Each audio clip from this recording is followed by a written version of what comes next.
ఉద్దానమనే ఈ ప్రాంతాన్ని మనమంతా కూడా పిలుస్తూ ఉంటాం. ఉద్దానము అని అంటే దాని అర్థం ఉద్యానవనము అని. అటువంటి ఈ పచ్చటి ప్రాంతంలో ప్రజల మీద ఏదో మహమ్మారి కాటు వేసినట్టుగా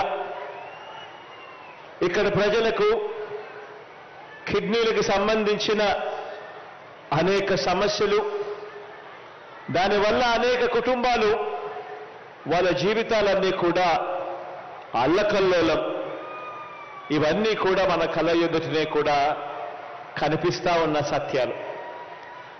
ఈ పరిస్థితిని నా పాదయాత్రలో నా కళ్ళారా కూడా చూడడం కూడా జరిగింది. ఈ ప్రాంతానికి నేను వచ్చినప్పుడు, నన్ను ఇక్కడ ప్రజలు కలిసినప్పుడు, వాళ్ళ గోడు చెప్పినప్పుడు వాళ్ళందరికీ కూడా నేను చెప్పిన మాట నాకు ఇవాళటికి కూడా గుర్తుంది. ఆ రోజు నేను అన్నాను, నేను చూశాను, నేను విన్నాను, నేను ఉన్నాను అని చెప్పి ఆ రోజు చెప్పడం జరిగింది.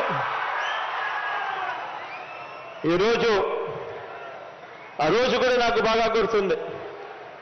2018లో డిసెంబర్ 30వ తారీఖున ఇదే పలాసలో బహిరంగ సభలో ఇక్కడే మాట ఇవ్వడం జరిగింది.